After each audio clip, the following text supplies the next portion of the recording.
সম্মানিত দেশের ইসলামপ্রিয় শান্তিপ্রিয় আমার ভাই বোনেরা এবং মা বোনেরা, এখানে যারা উপস্থিত আছেন এবং দেশ ও দেশের বাহিরে যারা দেখতেছেন, আমি সকলের উদ্দেশ্যে আমার যেই দুই চারটি কথা বলবো। আজকে এই বাংলাদেশ জাতীয় প্রেস ক্লাবের সামনে এসে দাঁড়িয়েছি। হৃদয়ে ক্ষোভ, ক্ষত বিক্ষত, ক্ষোভ রক্তকরণ হচ্ছে।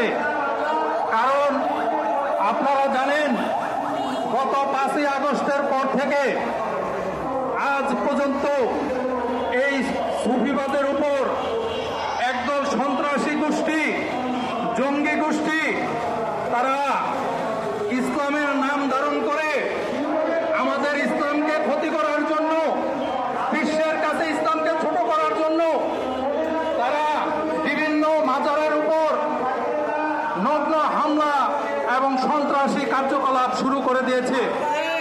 তারা মাজারে লুটপাট করে, ডাকাতি করে, ভাঙচুর করে, অগ্নিসংযোগ করে আমাদের সারা বাংলাদেশে পর্যন্ত 100-র উপরে মাজারের উপর তারা এই সন্ত্রাসী হামলা করেছে।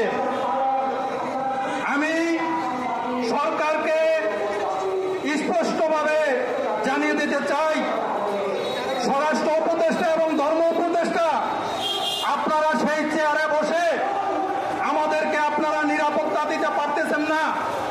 যদি আপনারা নিরাপত্তা দিতে না পারেন, আজকের মধ্যেই আপনারা আপনাদের পদত্যাগ দাবি জানাচ্ছি। আপনারা আমাদের সাথে তামাশা করতেছেন। জনগণের টাকা, রাষ্ট্রের টাকা, আপনারা ওই চেয়ারে বসে ভোগ বিলাসে মত্ত আছেন, কিন্তু জনগণের নিরাপত্তা দিতে আপনারা সম্পূর্ণ ব্যর্থ।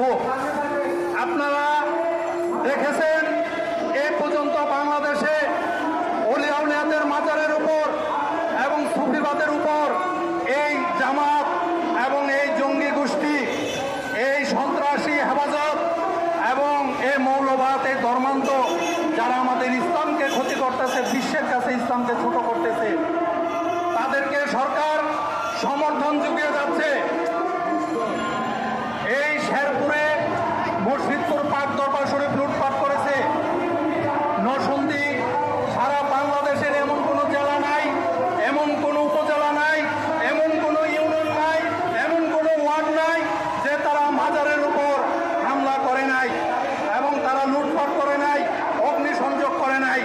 তারই ধারাবাহিকতায় গতকাল আপনারা দেখেছেন সোশ্যাল মিডিয়ার মাধ্যমে যে বাংলাদেশের প্রায় 3টি মাজারের মধ্যে তারা হামলা করেছে। তার মধ্যে রাজশাহী একটা মাজারে এবং ফরিদপুর, রাজবাড়িতে তারা গোয়ালন্দ, নুরাল পাগলার মাজারে তারা যেই নগ্নভাবে হামলা করে, অগ্নিসংযোগ করে, মাজার ভাঙচুর করে।